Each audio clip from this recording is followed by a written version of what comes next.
Je pensais que j'aimais les autres tellement fort que je les priorisais, que c'est ça, je les faisais passer avant moi, que je m'abandonnais, je réprimais mes besoins. Jusqu'au point de s'oublier et d'oublier les autres. Oui, parce que c'est de la survie. On ne va pas survivre si on n'a pas ça. Et c'est pas conscient, en fait, je veux le dire. C'est pas, on ne décide pas qu'on a envie de devenir dépendant affectif, en fait. Et donc, ce que la thérapie Epic-State nous permet, c'est vraiment d'aller, de désinstaller ce programme. Il y a une souffrance à être en relation. Il y a aussi, on a du mal à dire non, on a du mal à mettre ses limites. En fait, c'est comme si sans le regard de l'autre, on n'existe pas.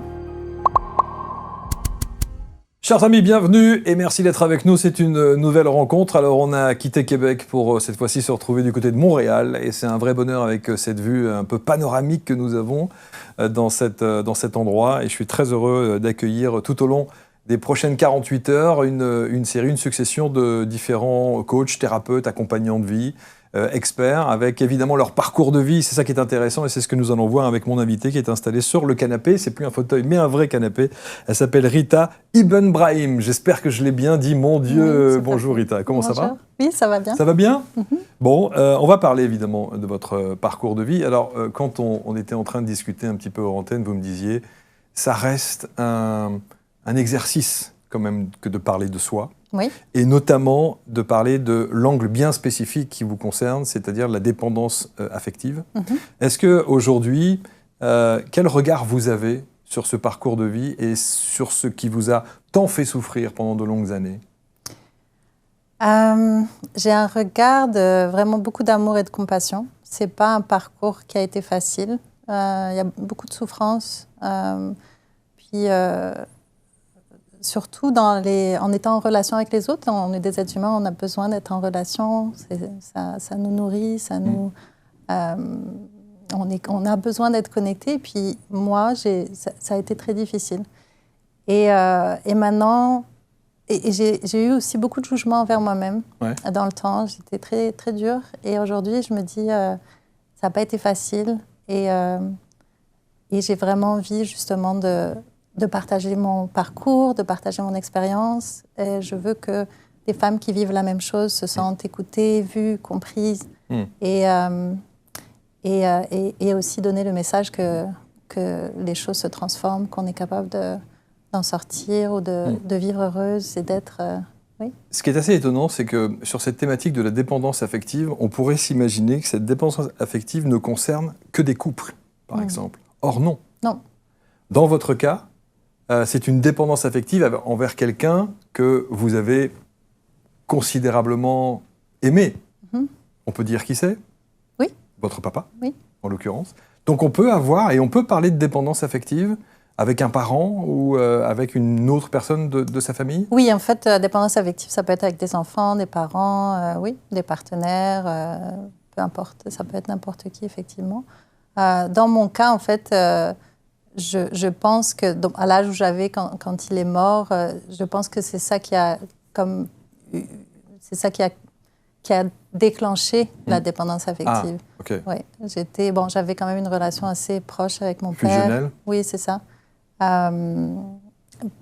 Et en même temps, je pense qu'à cet âge-là, une relation avec un père et une fille, le père donne la sécurité, l'amour inconditionnel, tout ça. Et ça, mon père me le donnait. Puis quand il est parti, en fait, ça a été comme un grand, grand vide. Ouais. Il est parti brutalement ? Oui, il était malade, mais c'était... Moi, j'y croyais. Je croyais à la guérison jusqu'à la dernière minute. Puis quand il est parti, c'était un choc. Ouais. Qu'est-ce que vous faisiez pendant, évidemment, cette période où il était malade ? En fait, j'étais adolescente, donc j'étais dans le déni quand il était malade. Je me rappelle une discussion avec la famille, on me disait « mais tu vois, il est malade, ça se peut qu'il guérisse pas, oui, c'est ça ». Et je disais « non, pas du tout, c'est pas possible ». Dans ma réalité, dans la façon où je voyais ma vie, pour moi, c'était pas une réalité possible, en fait. Et encore aujourd'hui... Bon, j'en parle, il reste quand même une émotion là-dedans. Et je pense qu'une partie de moi a juste pas voulu continuer la vie sans lui. Mais j'avais quand même une partie de moi qui voulait vivre, qui voulait profiter, qui voulait être heureuse. c'est ça, avoir des amis, s'amuser, Alors, tout ça. sur cette thématique de la dépendance affective, vous en avez fait une spécialité. Oui. Vous êtes coach aujourd'hui et thérapeute avec une méthode certifiée qui s'appelle Peak States. Exactement. Alors, on va voir ce que c'est parce que, honnêtement, je vais la découvrir avec vous. Je ne connaissais pas du tout cette approche. Mais avant de parler de cette méthode Peak States, c'est qu'on se rend compte quand même que même si, effectivement, à l'adolescence, vous perdez votre papa, vous êtes brillante dans vos études. C'est-à-dire que ça n'est pas venu impacter vos études. Vous avez fait un cursus plutôt intéressant, HEC. Donc vous avez quand même réussi à sortir la tête de l'eau. Oui. Et puis, ouais, je pense que, en tout cas dans ma famille, c'était quelque chose qui était... j'ai dû me pousser à... Puis, c'est ça. Dans ma famille, c'était normal et tout le monde... Fait des études. Exactement. Ouais. Tout le monde Donc, il n'y avait pas la brillant. possibilité de faire autrement. Tout le monde est brillant. Et je suis très heureuse d'avoir fait ces études-là. Je suis très heureuse d'avoir étudié l'informatique à l'Université de Montréal. J'ai fait toutes mes études ici à Montréal. Mais les relations étaient très difficiles à ce moment-là, pendant tout mon cheminement Parce que vous dites que vous sombrez pendant 30 ans. Oui. C'est-à-dire que vous n'avez... À quel moment vous mettez un mot, et notamment dépendance affective, sur ce qui vous atteint et ce qui vous touche et ce qui vous a impacté? Il aura fallu 30 ans pour comprendre? Peut-être, oui, peut-être moins, peut-être une vingtaine d'années. Mais déjà, à l'adolescence, ça n'allait pas. J'ai fait une dépression, puis je suis venue à Montréal. C'est pour ça que je suis venue, en tout cas, finir mon bac ici, mon bac français. Et là, ça a été comme un nouveau départ. J'ai adoré Montréal, c'était super. Je me suis fait des amis, c'était vraiment bien. Et par la suite, en allant à l'université, c'était encore difficile. C'est comme si je retombais. C'était pas... oui, j'ai sombré. C'était très, très difficile quand il est parti. Et puis, c'était parsemé de moments de bonheur quand même un peu, mais ça a été difficile. On vous dit, vous êtes... attention, vous êtes une dépendante affective, il y a quelqu'un, vous êtes suivi, vous êtes accompagné, vous êtes pendant toute cette période? Non, je n'ai pas eu de diagnostic clinique, non. J'ai vu des psychologues, psychiatres, tout ça, mais je n'ai jamais eu de... À quel moment on considère que quelqu'un est dépendant affectif? Et d'ailleurs, on dit toujours dépendante affective. Est-ce que c'est valable aussi au masculin? Ah oui, bien sûr, masculin, féminin. En fait, je ne sais pas si les gens le savent. C'est ça, moi, c'est au fur et à mesure. C'est souvent refoulé d'ailleurs. Oui, c'est ça. La plupart du temps, c'est nié. J'en connais quelques-unes en particulier qui sont véritablement des dépendantes affectives. Quelles seraient, d'après vous, si vous deviez donner un top 3 de la dépendance affective, qu'est-ce que vous diriez dans pas les symptômes, mais on va dire les critères spécifiques qui attestent et qui justifient que quelqu'un est dépendant affectif? Je pense que ce qui paraît le plus, c'est vraiment de souffrir dans nos relations. Il y a une souffrance à être en relation. Il y a aussi, on a du mal à dire non, on a du mal à mettre ses limites. On est tourné vers l'autre. En fait, c'est comme si sans le regard de l'autre, on n'existe pas. Et donc, c'est ça qui crée... En fait, on est forcé d'être avec l'autre ou d'être en relation avec l'autre. On ne peut pas être seul. On a du mal à être seul, mais en même temps, c'est souffrant. Donc, il y a cette souffrance qui est tout le temps là. Ce que je veux dire, c'est... j'étais discrète, désolée. Non, allez-y. Oui, c'est ça. En fait, c'est surtout qu'on oublie ses besoins. C'est comme si on s'oublie complètement.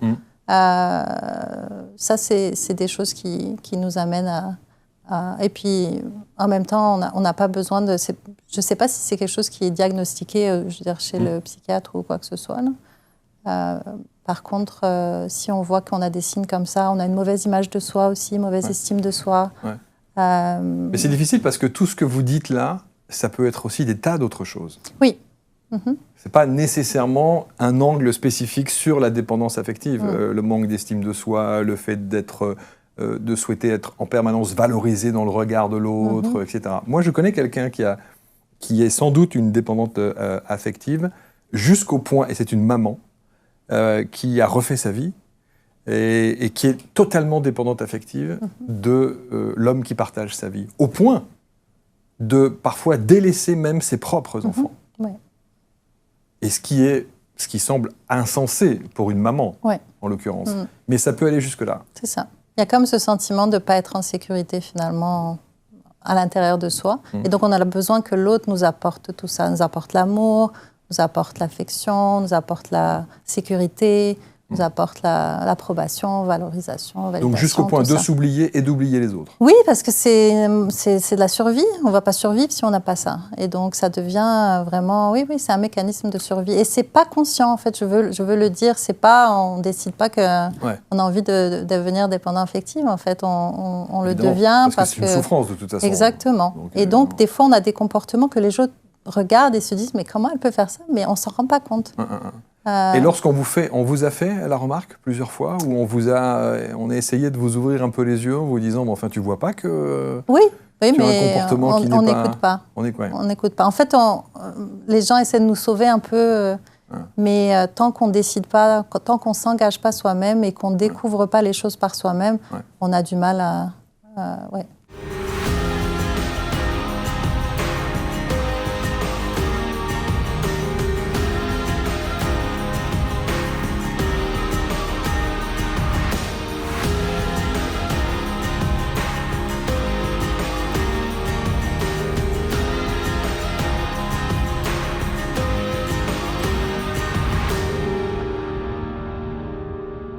Alors, évidemment, on se pose toujours la question de savoir comment est-ce que quelqu'un devient coach, comment vous devenez spécialiste dans cette thématique-là et dans l'approche que vous permettez à ceux et celles qui en souffrent. D'abord, le fait de venir consulter quelqu'un comme vous, c'est déjà reconnaître qu'on est dépendant ou dépendante affective.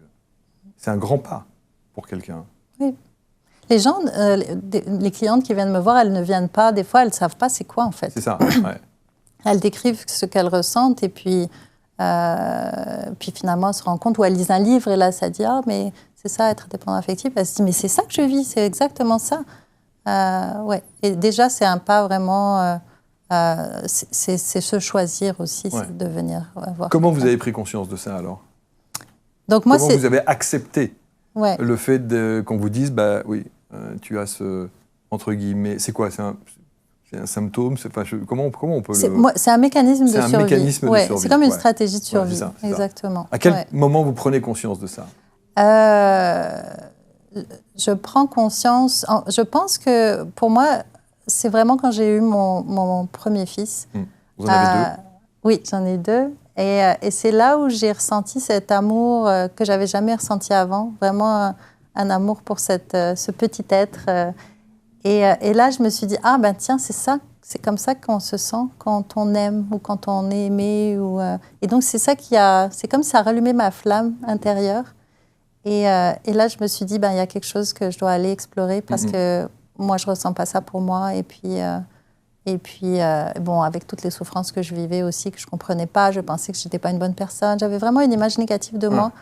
Au niveau académique, ça allait bien. Il y avait un masque, tu sais, mais au niveau intérieurement, j'avais aussi peur qu'on me découvre, qu'on sache ce que je vivais intérieurement. Je cachais les choses. C'est pas facile. Donc c'est le mode survie. Puis on se sent seul. Oui, c'est ça. On se sent seul. Qu'est-ce que vous allez faire alors? Qu'est-ce que vous allez faire pour sortir de cette spirale-là? Parce que vous prenez conscience avec votre premier enfant, certes. Et qu'est-ce que vous faites dans la foulée? J'ai pris conscience et ça m'a aussi donné l'envie d'être autrement, de faire autrement ou de plus être dans ces schémas toxiques, un peu négatifs. Et donc, je me renseigne, je lis des livres, j'ai fait du Reiki, de l'hypnose, de la PNL. Et puis, c'est vraiment quand j'ai découvert Peak State, justement, la thérapie Peak State, que là, j'ai pu, en fait… vraiment aller au cœur, je dirais, de ce qui se jouait à l'intérieur de moi, de cette insécurité. Alors parlons de cette thérapie, parce que vous avez dit le mot thérapie. C'est une thérapie. Qui en est à l'origine? Comment est-ce qu'elle se présente? Et comment êtes-vous arrivé à en être certifié aujourd'hui dans votre accompagnement? Donc c'est une approche thérapeutique qui a été créée par le docteur Grant McFettridge. C'est un Canadien qui habite en Colombie-Britannique. Donc c'est une approche qui est basée sur le principe en fait que je dirais révolutionnaire que toutes nos souffrances émotionnelles ont une base biologique. Donc pour expliquer plus simplement, si je suis un ordinateur et que j'ai un programme qui roule souvent bien avant que je naisse ou bien avant que l'ordinateur se construise. Et en fait, ce programme, il roule et il dit « je ne suis pas assez, je ne suis pas aimé » ou « l'amour, ça fait mal ». Et puis et c'est complètement inconscient. Donc le programme, moi, je n'ai pas conscience que ce programme roule à l'intérieur de moi. Et donc, en fait, il impacte mes décisions, il impacte mes relations, il impacte mes choix, tout ce que je fais. Et donc, ce que la thérapie Peak State nous permet, c'est vraiment d'aller, de désinstaller ce programme vraiment dans l'ordinateur. Là. Donc, ça veut dire qu'on pourrait résumer le fait d'être dépendante affective avec un programme qui est engrammé et qui fait qu'on peut aller le modifier, voire l'annuler.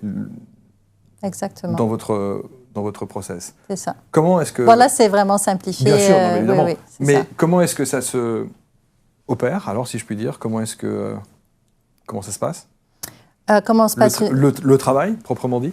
C'est ça. Donc, en fait, je vais donner un exemple. Par exemple, j'ai une croyance. Je crois que je suis pas une bonne communicatrice, par exemple. Okay. Et donc, cette phrase, en fait, pour moi, elle a du sens. Il y a une émotion associée à ça. Et je vis une expérience comme quoi je ne suis pas une bonne communicatrice, par exemple. Et bien, ce qu'on vient faire, c'est d'enlever toute cette charge émotionnelle ou toute cette expérience qui me donne l'impression, parce que ce n'est pas vrai. Bien sûr, bien sûr. Je suis capable de communiquer, voilà. La preuve. Oui, c'est ça.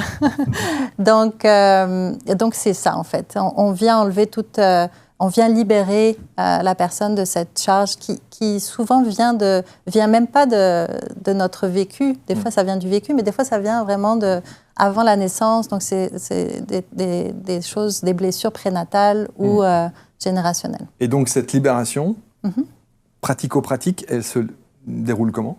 En fait, on revit ces émotions-là ou ces sensations-là et puis on les accepte. Ce qui arrive, c'est quand on vit des choses qui sont difficiles, on se crispe et on ne permet pas aux émotions, aux sensations En fait, ils sont censés comme nous traverser, on va dire. Ils sont censés être fluides et bouger à l'intérieur de nous. Quand on se crispe et qu'on ne laisse pas ça, en fait, ça s'imprime, ça se grave à l'intérieur de soi. Donc le fait d'aller rechercher, de faire rejaillir comme ça ces émotions, ça se fait de quelle manière? Est-ce que c'est juste un échange avec le thérapeute? Est-ce qu'il y a des outils spécifiques que vous allez utiliser? Est-ce que c'est comme des séances de psychologue, de l'approche pratico-pratique, elle se fait de quelle manière? C'est pas du tout de la psychologie, c'est pas du tout ça, même si moi je collabore avec une psychologue dans les programmes que j'offre. Mais c'est pas du tout ça. En fait, on va pas dans la tête à essayer de ramener l'histoire et tout ça. Et en fait, c'est tout dans le ressenti, tout dans le corps. On amène la personne à être dans son corps parce que des fois, on a l'impression qu'on est dans notre corps, mais on est dans notre tête à essayer de réfléchir, à essayer de comprendre. Et donc, c'est vraiment de descendre dans le corps. Et ça vient avec... c'est dans la conversation, dans la relation aussi avec la cliente, le thérapeute. Donc c'est dans l'échange. C'est ça, proprement dans dit. l'échange. Mais quand vous dites chercher à faire ressentir dans le corps, il n'y a pas un outil, il n'y a pas d'outil, il n'y a pas d'hypnose ou éventuellement un état modifié de conscience. Non, il n'y a rien de tout ça. Non. C'est juste un échange. C'est ça. Comme une séance de psy pour le coup. Oui et non, je dirais... En tout cas, moi, quand j'allais chez le psy, j'étais plus dans ma tête, à essayer de raconter l'histoire. Okay. Voilà, c'est ça qui s'est passé. Okay. Mais là, on ne raconte pas d'histoire. On va dans son corps, dans ce qu'on vit, dans l'expérience qu'on vit, ou qu'on a vécu, ou qu'on vit dans nos relations. Et puis, on libère tout ça. Mais ça veut dire que vous guidez la conversation pour amener justement la personne à pouvoir se raconter et à vivre et ressentir dans le corps ce qu'elle a à ressentir et à donc le libérer. Ouais. Donc, je vais donner un exemple. Oui, c'est ça. Donc, j'ai une cliente qui était venue chez moi parce qu'elle avait du mal à mettre ses limites, à dire non, en fait, au travail. Elle était très efficace et puis on lui rajoutait tout le temps du travail. Puis elle me dit, moi, je me prépare j'ai ma liste de choses que je vais dire, je rentre en réunion, je dis rien du tout et je ressors avec plus de travail à faire. Et donc, il y avait beaucoup de frustration, beaucoup de colère qu'elle ressentait parce qu'elle n'arrivait pas à le faire. Et donc, ce qu'on a fait, c'est qu'en séance, en fait, on est allé explorer comment elle se sent quand elle est dans cette salle de réunion avec son supérieur, son boss et tout ça. Et puis, en fait, ce qu'on libère, c'est ce qu'elle s'est rendue compte, c'est qu'elle avait beaucoup de peur. Elle avait peur. Et qu'elle n'était pas capable, en fait, de communiquer ce qu'elle avait besoin de communiquer. Donc, c'est ça qu'on a libéré. La peur, la colère, la frustration, la honte même. Parce qu'elle me disait, je vis de la honte, je suis une adulte et je prépare ce que j'ai à dire et j'arrive et je ne suis pas capable de le dire. Il y a beaucoup de jugements et tout ça, c'est ça qui est libéré et qui permet par la suite de se sentir, en fait, de s'appartenir et évidemment, de se sentir en sécurité. La question qu'on se pose, Rita, c'est de se dire, est-ce qu'une fois qu'on a libéré, c'est définitif ? Oui. Parce que ça, c'est une vraie question qui nous est souvent d'ailleurs posée. Ouais. On se dit que la libération peut arriver sur l'instant parce qu'effectivement, on la ressent. Et donc, on l'assimile et on peut conscientiser le fait qu'on libère. Mais il peut y avoir des relents, peut-être, et que dans 15 jours, 2 mois ou dans 6 mois, les choses peuvent se réitérer. Là, non. Non. Mais d'ailleurs, tous les thérapeutes Peak State, en fait, qui sont certifiés Peak State, ce qu'on fait, c'est il y a c'est paiement-résultat. En fait, on fait un contrat avec le client, puis le client ne paye que s'il a les résultats. Ah oui. Tout simplement, c'est ça. Donc, mais ça veut dire que ça veut dire que il en va de l'honnêteté du client. Oui. En général, les clients sont très honnêtes. Là, ils viennent pour régler une souffrance, et puis quand c'est réglé, alors ça, c'est incroyable. Oui, il n'y a pas de. Vous êtes rémunéré au résultat. C'est ça. C'est très particulier. Ah ouais. Mais l'histoire, c'est que le fondateur, en fait, celui qui a développé la technique, il a dépensé des dizaines ou des centaines, ou en tout cas $100 000 pour justement, il était malade et puis il voulait, et puis il est parti voir des thérapeutes et qui ne l'ont pas aidé finalement. Et donc, il voulait éviter ça. Et puis, tous ceux qui sont certifiés Peak State, ils appliquent le paiement résultat. Est-ce que c'est une thérapie brève ? Oui. Ça veut dire que vous, par exemple, les choses se sont réglées en combien de temps ? Ça dépend de la problématique. Je veux dire, on ne va pas dire que la dépendance affective se règle en 3 séances. Mais ce qu'on fait, c'est qu'on cible en fait par exemple, celle-là, elle vivait de la dépendance affective, mais ce qui était important pour elle, c'est vraiment d'être capable de mettre ses limites, qui est une des étapes en fait qui nous permet d'atteindre ou d'être autonome en fait émotionnellement et relationnellement. Ça dépend de chacun, je vais dire. Ça dépend aussi de son engagement. Ça dépend de. C'est difficile à dire c'est ça. Si la personne est engagée, si elle fait ce qu'il y a à faire, si elle est dans l'action, parce que il y a aussi, il faut se dire que il faut être en action en même temps qu'on fait la thérapie, parce que sinon les choses vont pas s'activer en fait. Par exemple, si je reste assise et que je me dis mais j'ai envie d'apprendre à parler en public, par exemple, et que je fais pas des efforts ou que je m'inscris pas ou que je fais pas les actions, mes blessures vont pas s'activer. Je vais rester assise et je vais dire mais oui, j'aimerais bien. Et donc, si on est dans l'action, les choses peuvent aller très vite. Ça veut dire qu'il y a la séance avec le thérapeute et puis des choses à mettre en pratique ensuite derrière, donc que vous préconisez. C'est ça, exactement. Alors, c'est drôle parce que dans l'échange qu'on a depuis le début, vous avez donné 2 exemples de problématiques et ces 2 exemples reviennent sur le même thème. Ah oui ? Communication, prise de parole en public. C'est ce que vous venez de dire. Oui. Est-ce que ça a été votre problématique, entre autres ? Ça a été quelque chose pour moi qui était qui était un de mes défis, oui. Et il n'y avait pas juste ça, mais ça, c'est des choses...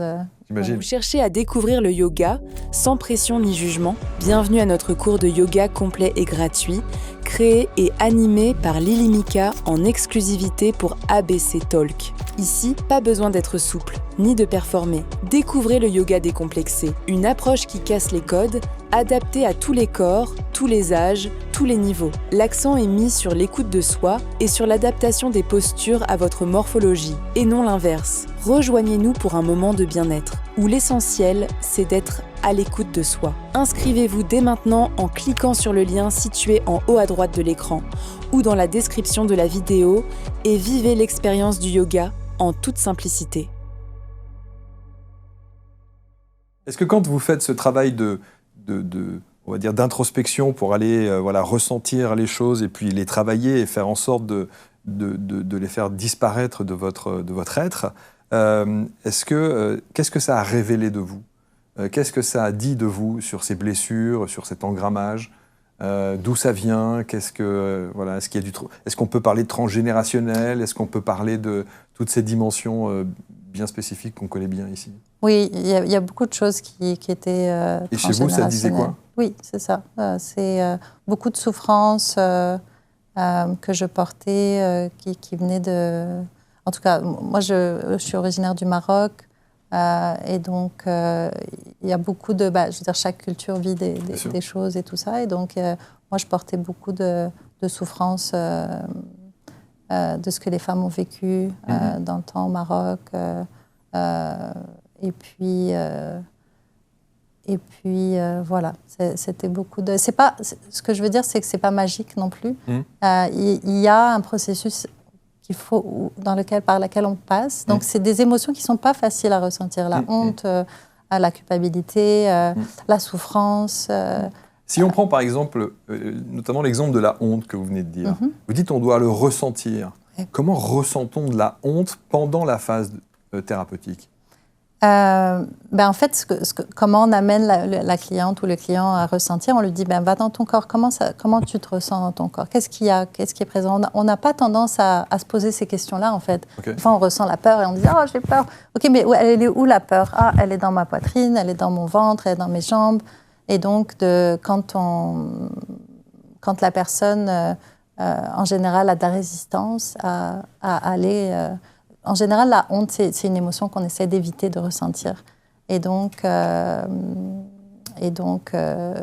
c'est une émotion qui vient souvent dans ces problématiques. C'est intéressant de voir qu'effectivement, chaque méthode a son angle et sa spécificité. Et vous avez des thérapeutes, on en a reçu beaucoup sur ABC, des thérapeutes qui vous disent on n'a pas besoin... pour régler des problématiques existentielles, on n'a pas nécessairement besoin d'aller chercher ou rechercher la cause. Or, visiblement, avec cette méthode Peak States, si.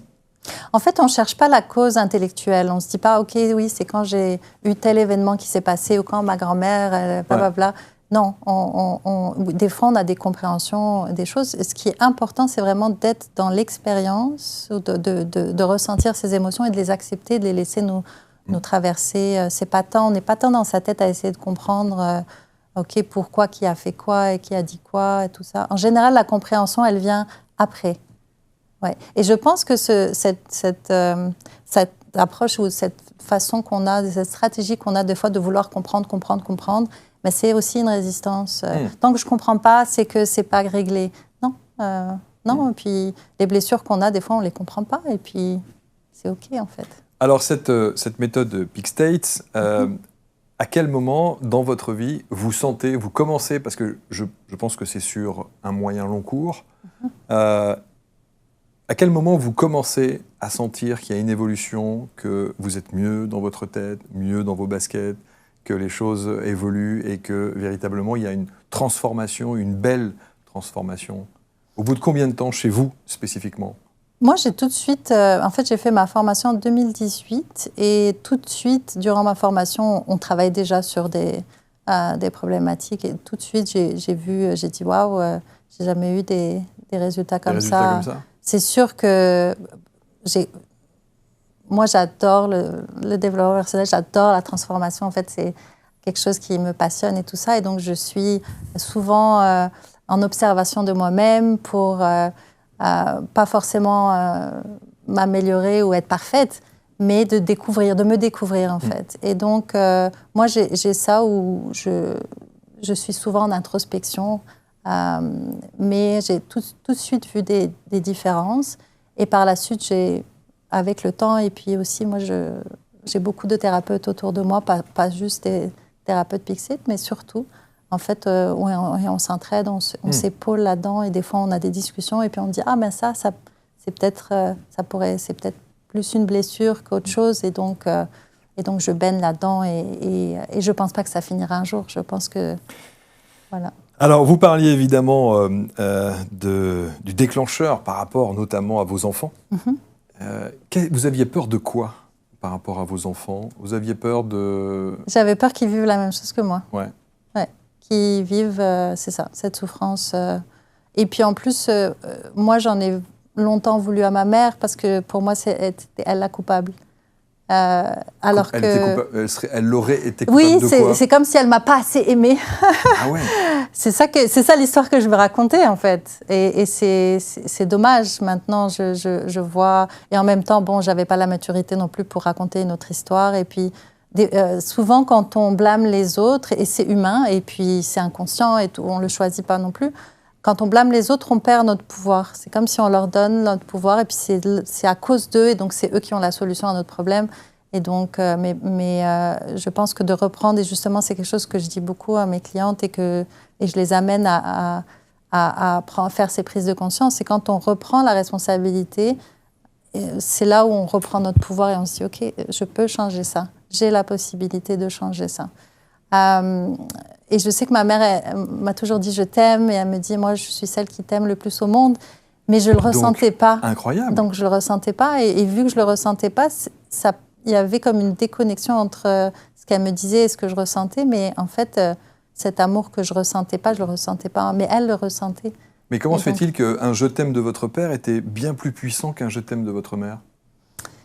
Oui, ça c'est... C'est une vraie question, ça, oui, pour le coup. Oui, c'est vrai. Parce que le je t'aime est le même. Oui. Mais peut-être que l'intention qui était portée sur ce je t'aime, il y avait peut-être une différence. Non, je ne pense pas qu'il y avait une différence, mais je pense que peut-être que je le ressentais quand mon père était là. Je ressentais beaucoup d'amour pour mes parents. Je me rappelle, c'était comme de l'amour qui débordait de moi, de l'intérieur de moi, et je voulais vraiment le partager. Mais je pense que quand mon père est parti, c'est comme s'il a pris avec lui, ou en tout cas... cet amour que je ressentais, puis là, je le ressentais plus du tout parce qu'il était plus là, pas parce que c'était plus important ma mère que mon père, non. Mais ça a été très dur pour ma mère à ce moment-là. Ouais, c'est ça. C'était difficile de connecter avec moi, c'était difficile. Est-ce que lorsque vous identifiez le fait que, et je vais mettre des gros guillemets bien sûr, le problème que vous pensiez être un problème était votre mère et l'amour de votre mère, est-ce que votre maman rentre dans le processus thérapeutique de cette fameuse méthode Peak States? Est-ce que on est obligé de lui en parler? Vous voyez ce que je veux dire? En fait, on a eu des discussions quand moi j'ai fait des prises de conscience où je dis mais moi je lui en voulais parce que je disais qu'elle m'aimait pas comme je suis, elle m'aimait pas inconditionnellement. En tout cas, c'est toute l'histoire que je racontais, tout ça. Et je lui en ai parlé, je lui ai dit, c'est comme ça que je me sentais. Et puis elle me dit, mais c'est pas ça. Donc on a eu des discussions qui nous ont rapprochés, mais moi je lui demande pas de faire un processus, en fait, pas du tout. Notre relation, elle donc il n'y a pas besoin, on n'a pas besoin de prendre... Parce que là, en l'occurrence, la relation avec votre maman se passe bien, mais on peut imaginer quelqu'un qui est dans cette dépendance affective vis-à-vis de quelqu'un dont la réciprocité affective ou amoureuse n'existe pas. Donc, est-ce qu'on doit aller discuter avec cette personne? Est-ce qu'on doit la faire rentrer dans son champ thérapeutique ou pas? Mais ça dépend, qu'est-ce qu'on veut. Moi, ma mère, on est quand même proches. Je l'aime beaucoup, elle fait partie de ma vie. Je dirais. Heureusement. Oui, c'est ça, mais si on a des parents peut-être qui sont... on ne veut pas les avoir dans notre vie, je ne sais pas trop c'est quoi que les gens vivent exactement. Je pense, moi, ce que je veux dire, c'est que quand on est tourné ou quand on essaye de blâmer les autres, c'est de se dire, OK, ils ont fait ce qu'ils ont pu. En fait, ma mère a fait ce qu'elle a pu. C'était difficile, mon père était mort, elle devait nous élever tout seul. Bien sûr. Puis, moi, je n'ai pas rendu les choses faciles.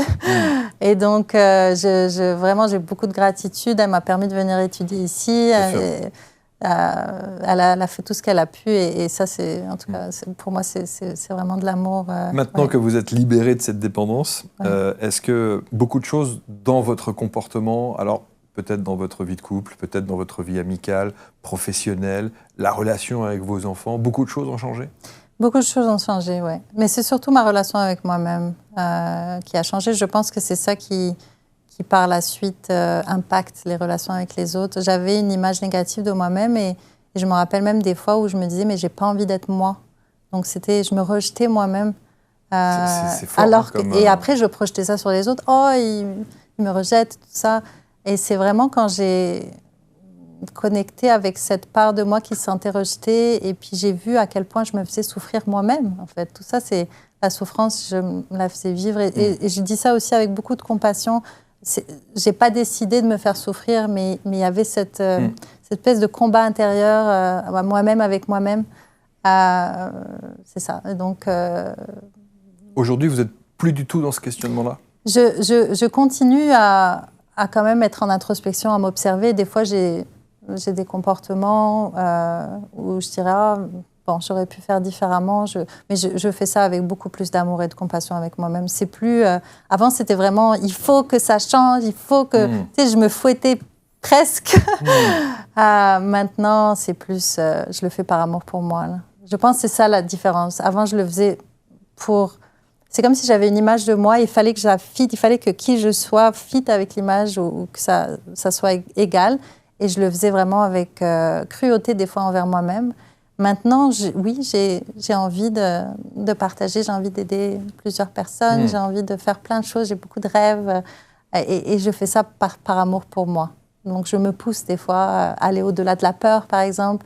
Comme aujourd'hui, c'est une sortie de zone de confort pour moi, mais je le fais vraiment par amour pour moi parce que j'ai envie de partager ce que je fais, j'ai envie de partager Pixté, j'ai envie que les femmes ou les hommes qui nous écoutent se sentent vus, se sentent compris et aussi sachent que cette souffrance qu'ils peuvent vivre, c'est possible en fait de la libérer, c'est possible d'avoir une relation avec soi d'amour et de compassion. Sur cette relation d'amour et l'estime de soi, tous ces sujets et tous ces angles dans le développement personnel qu'on a déjà évidemment abordés ici de nombreuses fois, il y a des petites techniques aussi. Est-ce que vous êtes capable de vous regarder dans un miroir, dans une glace et de vous dire que vous vous aimez ou le fait d'avoir des sortes de petits rituels mantras régulièrement. Est-ce que dans cette méthode Pixtate, ça fait partie, on peut faire ce genre de choses ou pas?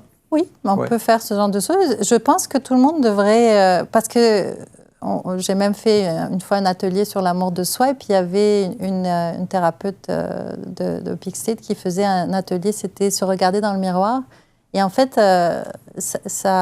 des fois, quand on se regarde dans le miroir, il y a des choses qui émanent. C'est ça. Ouais. Des émotions ou on se voit différemment et puis tout ça, ça peut être libéré, surtout si on a un regard négatif sur soi-même. Des fois, on se regarde et on se dit « Ah, mais c'est quoi cette tête ?» Vous avez eu ça? Oui. Ouais. L'exercice du miroir, vous l'avez fait comme ça? Ouais. Et aujourd'hui? Et aujourd'hui... Oui, petite hésitation quand même, non? Oui, je veux pas dire que j'ai plus de pensées négatives sur moi-même. J'en ai encore, mais c'est plus comme avant. Et puis aussi, je suis en compassion. Je veux dire, je ressens de la compassion pour cette part de moi qui veut être parfaite, qui veut encore être parfaite. Ouais, c'est OK. C'est fou, c'est important ce que vous dites quand vous dites cette part de moi qui veut absolument être parfaite. Beaucoup de gens sont dans dans ce mindset-là, c'est-à-dire cette obsession de se dire oh, je ne peux pas, je le suis aussi comme ça. Non mais c'est vrai. Hein. Ouais. Et c'est souffrant comme situation. C'est assez désagréable, c'est assez... Combien de fois j'ai entendu les gens dire apprends à te pardonner, apprends à être... être un peu plus cool, on n'est pas obligé d'être dans des situations, ou se mettre dans des situations... Mais le fait d'être accompagné, et notamment avec cette fameuse méthode qui est avérée aujourd'hui pour le coup, combien il y a de ici, par exemple, au Québec ou à Montréal, combien il y a de praticiens je ne les ai pas comptés, je ne veux pas dire de bêtises. Je pense qu'on est peut-être une dizaine, il me semble, un peu moins peut-être. Il y en a aussi en France. Non, en fait, j'encourage les gens à vraiment aller avec quelqu'un avec qui ils se sentent en confiance. C'est hyper important. D'être en confiance avec son thérapeute. Parce que si on n'est pas en confiance, après, les étapes qui suivent sont plus difficiles. Donc, ouais. Et puis, il y a le site web. Et en fait, il y a des thérapeutes de partout dans le monde, Pixtate, vraiment en Europe, aux États-Unis, en Australie. Ouais. Alors, juste un petit mot sur vos enfants. Vous avez 2 garçons. Oui. Ces 2 garçons, vous observez régulièrement leur comportement au travers de l'amour de soi ou de l'estime de soi? Oui, surtout le petit qui est encore jeune maintenant. Je l'observe et je suis très fière. Ouais. Je suis très fière et pour moi, c'est que mon fils fasse preuve de bienveillance, par exemple, envers ses amis, ou qu'il fasse preuve de gentillesse. Pour moi, c'est ça la réussite. Et vous, je ne veux pas mettre trop de pression non plus. Je veux dire, il peut être comme il veut bien et sûr, tout bien ça, sûr, mais c'est OK, bien sûr. Mais pour moi, c'est une qualité qui est parce que oui, je trouve que c'est hyper important. Pardon ? L'aîné n'est pas comme ça. Non, mais c'est moins évident. Ouais, l'aîné, c'est ça, il habite en Colombie-Britannique, donc je le vois moins. Okay. Et puis aussi, c'est un adolescent, donc je l'observe moins, on va dire. Mais oui. Mais est-ce qu'ils ont compris l'approche que vous avez? Est-ce qu'ils ont compris le principe d'être dans cette estime de soi, dans cet amour de soi et d'être réconcilié avec soi-même? J'espère qu'ils le comprennent à travers ma relation avec eux. C'est pas des discussions que j'ai. C'est petit encore. Enfin, je veux oui, dire, l'ado, il en a strictement rien à faire, j'imagine. Ouais. Mais moi, je pense que quand on le modèle, quand on est un modèle de ce qu'on a envie de leur transmettre, d'ailleurs envers moi-même, puis envers eux, je pense que c'est la meilleure chose qu'on puisse faire. Ouais. Ouais. Et c'est vraiment ma motivation à moi. Qui j'ai envie d'être, quel genre de maman j'ai envie d'être. Et je me suis posé la question et puis j'ai travaillé vers ça. Là. Ouais. Alors, sans faire du peak state, quel genre de maman êtes-vous? Je suis le genre de maman un peu protectrice, des fois un peu trop. Donc j'essaie de prendre un peu de recul. De distance. Oui, c'est ça, parce que je veux leur laisser la liberté d'être qui ils veulent être. Mais je suis une maman qui donne beaucoup d'amour, qui aime les prendre dans mes bras, même si eux... Mais la vraie question que vous devez vous poser, si vous êtes dans l'estime de soi, l'amour de soi et tout, c'est de se dire, c'est de pouvoir répondre à cette question. Est-ce que je suis une bonne maman? Oui, je suis vraiment vous êtes une bonne maman? Oui. Ouais. Aujourd'hui, je peux dire que je suis une bonne maman. Oui. C'est vrai que je ne l'ai pas pensé dès le début. Je me suis beaucoup jugée. J'ai eu des conflits avec mon aîné aussi. Et j'ai vécu énormément de culpabilité. Je pense que ce côté que j'ai d'être impatiente, d'être aussi dans la colère, de crier des fois, de pas être... je pense que je me suis beaucoup jugée. Jusqu'au jour où je me suis dit, mais finalement, mais non, c'est pas vrai. Là. Je suis une bonne maman. Je voudrais que vous nous racontiez, dans la dernière partie de cet entretien, sans doute l'accompagnement qui vous a le plus marqué. D'abord sur la demande et ensuite sur l'évolution qui a suivi de cet accompagnement.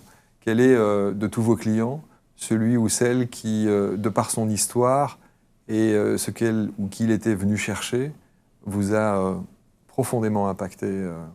Je pense que vraiment tous mes clients m'impactent profondément. À chaque fois que j'accompagne quelqu'un, je vis moi-même des changements dans cet accompagnement et c'est ça aussi qui est très magique dans ce travail-là et que j'adore énormément.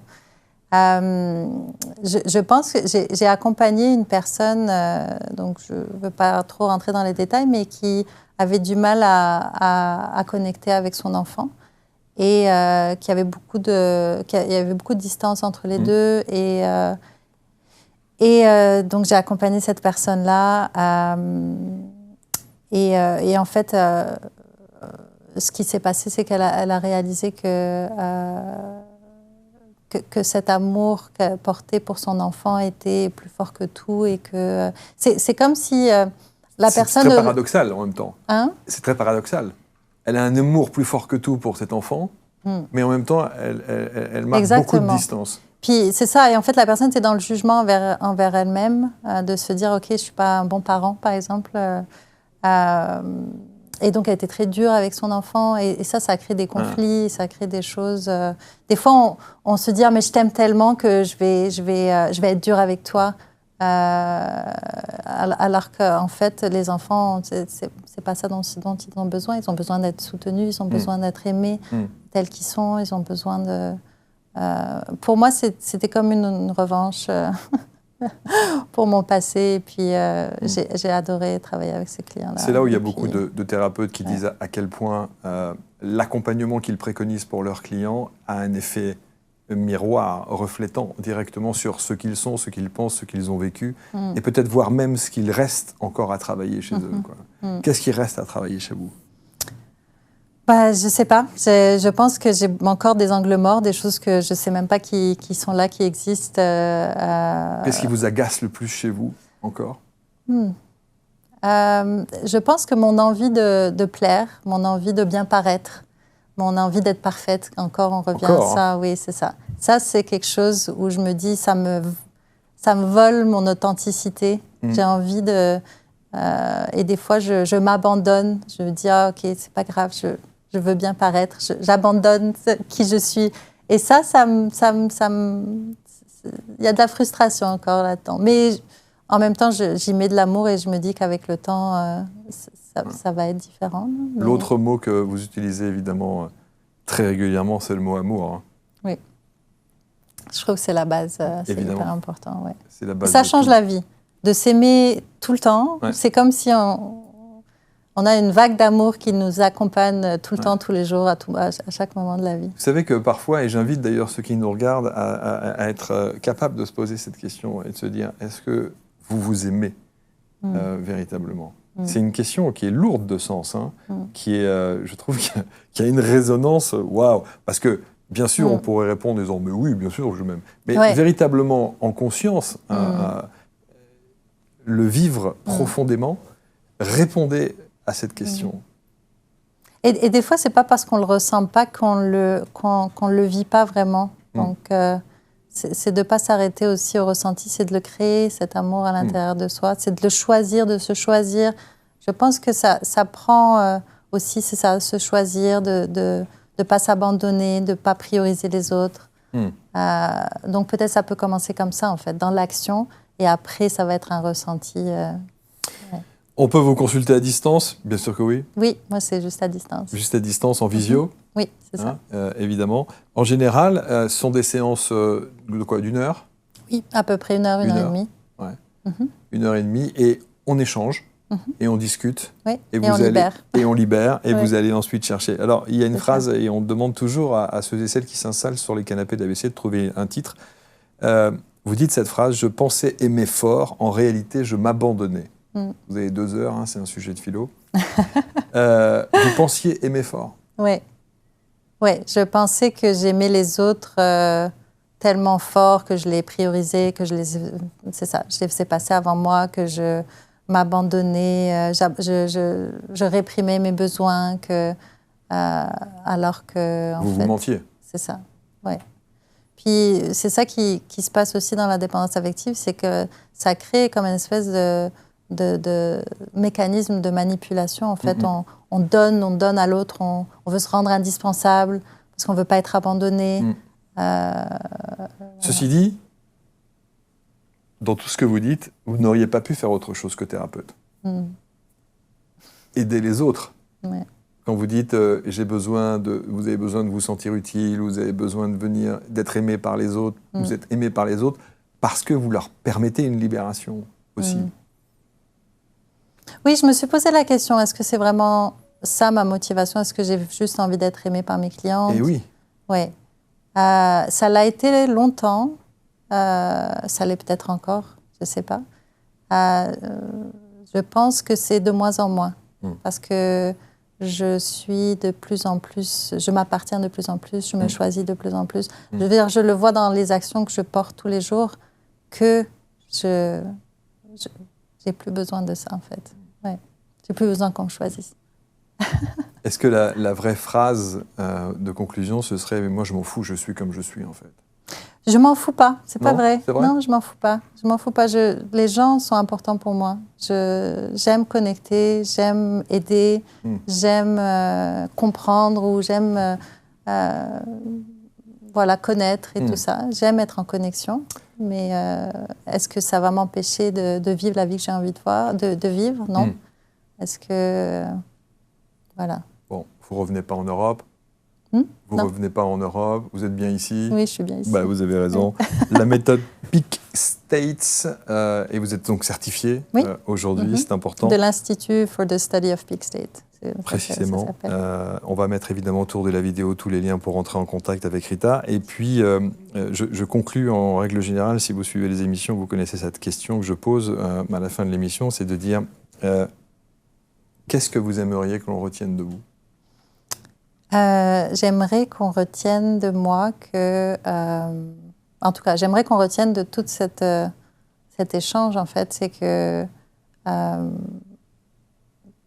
tous ceux qui nous regardent sont des êtres extraordinaires, qui sont aimés, qui sont chéris, que je les vois, que tout ce qu'ils veulent créer dans leur vie est accessible. En fait, c'est pas une phrase bateau que je dis comme ça, mais c'est vrai, en fait. C'est vrai. Oui.